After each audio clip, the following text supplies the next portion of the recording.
Hey there, I'm Sal. Thanks for checking out the video. I was driving the Audi the other day, and when I got home, there was steam billowing out from under the hood. So I came up here, checked it out, and this coolant return line from the oil cooler was blown out. There's a big old crack in it, and it was actually just spewing coolant everywhere. So ordered the new line, threw it in, solved the problem, no more leaks there. But I was trying to bleed the system, and I was able to bleed the whole engine side of things, but I couldn't get heat in the car. So I was playing around with stuff, and the heater hose going into the heater core was hot. It had coolant in it, but the one coming out was super cold. So tried everything, pulled the return line off, and it was bone dry. So so I think the heater core is clogged up. So today we're going to be trying to unclog it and get heat back in this car because it's freezing outside. So let's get into it.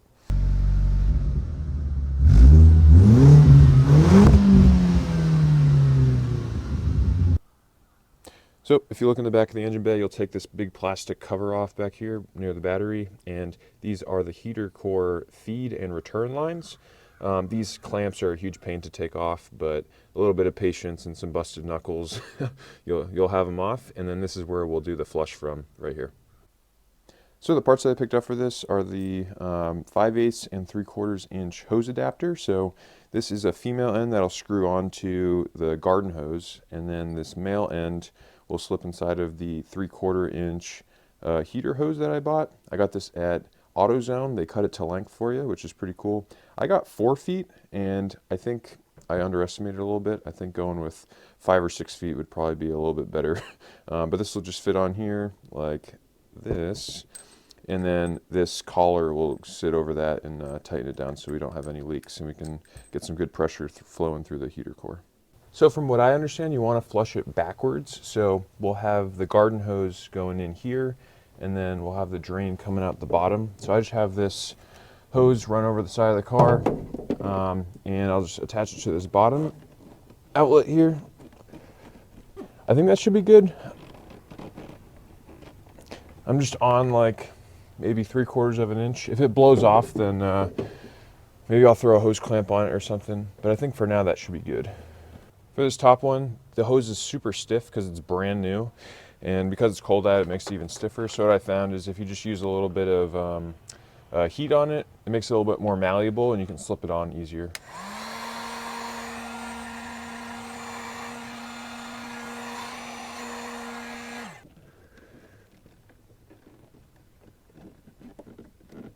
So I'm sure you're wondering why I made this hose so tiny, and it's because I cut it off of the other hose, and I wanted to make sure I had enough to make it all the way over the edge of the fender, and I like just barely do. So if I cut it any longer, I would have been kind of screwed, and I just frankly didn't want to go back to AutoZone to get another hose cut. From what I've read, when you're trying to flush it like this, you don't want to use super high pressures. You just want enough to move the material around, but not enough that you're blowing seals and causing other problems.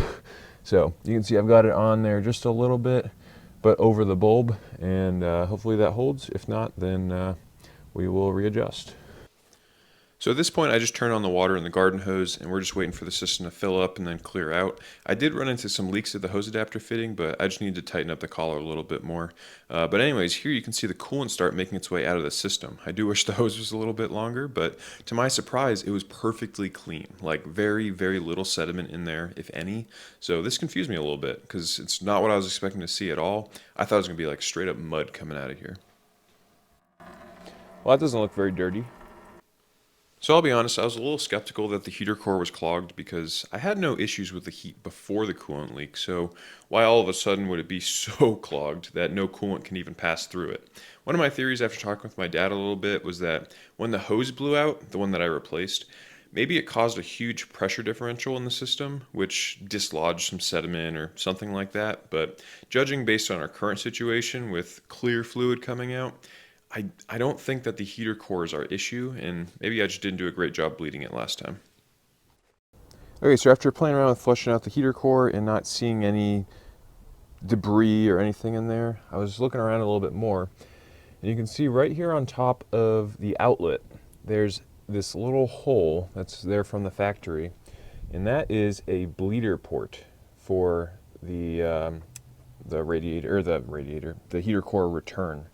It's the highest point in the system. You might be able to tell it's like just as high as the water level over here. So I never even knew about this, and I bet you that was the problem, where there was just air trapped in this hose here, and because I never popped that open, the air was just trapped, and it was preventing the coolant from flowing through. So maybe if like more revs would have helped push the air through the system, but yeah, I just kind of left it at idle. I guess that's kind of bad on me. I should have known to try and push it a little bit harder, but at least now that I know, we have this bleeder here on top of this rail, and then we have this bleeder here. And what I've read online is you should be able to get the system almost entirely bled with it cold, with just those two bleeder ports. And then once you turn the engine on, it'll get the last little bit of bubbles out. So we'll give that a try right now. So I'm just going to add this, top it off, and then lift it up so it's the highest point in the system. And hopefully you can see that, but it's actually coming out right there. And it should also be coming out right here. You can see it coming out. I'm going to lift it up one more time, and as it's coming out, I'm going to slide it on the rest of the way.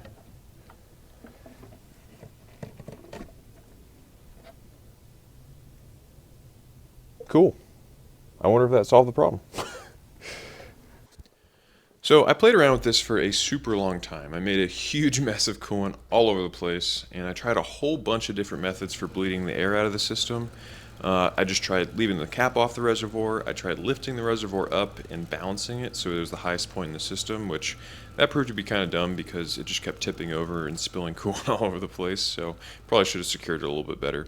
I tried giving the car revs. I tried opening the bleeder screw on that overpass and exposing the bleeder hole on that heater core hose while the engine was running, and that didn't work either. Ultimately, I just couldn't get heat blowing into the cabin at idle. It was super frustrating because I had coolant up at that return hose when I would pull it off, but for whatever reason, the car just didn't want to make heat. Okay, so it's a few days later, obviously way warmer, which kind of kills me because I just did all this work when it was 30 degrees out, and now it's 70 degrees out. I couldn't have just waited a few days, but anyways, it's besides the point. I got good news and bad news. So the good news is the cooling system is completely bled. I got heat in the cabin now, which is great. I haven't noticed any excessive leaks under the hood, which is great. And everything seems to be working like it should. Now, the bad thing is I don't really know what I did to do that because, so where I left off the other night, I was trying to bleed the system and I just couldn't get heat in here. The engine was bleeding, but the inlet hose had hot coolant going in and the outlet hose was dry or had barely anything coming out of it. So that would happen at idle. When I was driving, I got heat in the cabin. So it made me think it wasn't necessarily clogged, it just, maybe there was an air bubble or something in there. So, yeah, I tried letting it idle. It idled for probably a half an hour that night, and I wasn't able to get heat in here. So the next day I just decided to drive it. Didn't have heat the whole morning, so that was a little frustrating because it was freezing out. And then drove it, ran a few errands in the afternoon, got in the following day, and had heat in the morning. So I'm thinking the day after, at some point in there, I was able to kind of burp out that air bubble that was in there, and now everything seems to be working great. So yeah, as far as the proper procedure for it, I don't know that I know it, unfortunately, but there's the bleeder screw on top of that like overpass on top of the engine. Then there's the bleeder hole on top of that coolant hose for the outlet of the heater core. And if you just let air or let coolant flow out of both of those, then it'll be just about there. And then if you drive the car for a little bit, then I think it'll work the rest of the air out of the system. So again, probably not the factory recommended way of doing it, but that's what seemed to work for me. And sorry I don't have it nailed down a little bit more, but like I said, I don't really know how it worked out that way, but I'm happy because now I have heat in the car, and yeah, everything seems to be working well. So yeah, other than that, if you have any questions, just ask me in the comments below. I'm by no means an expert. I just got this car. I'm just starting to get my hands dirty with it, but I'm happy to help any way that I can.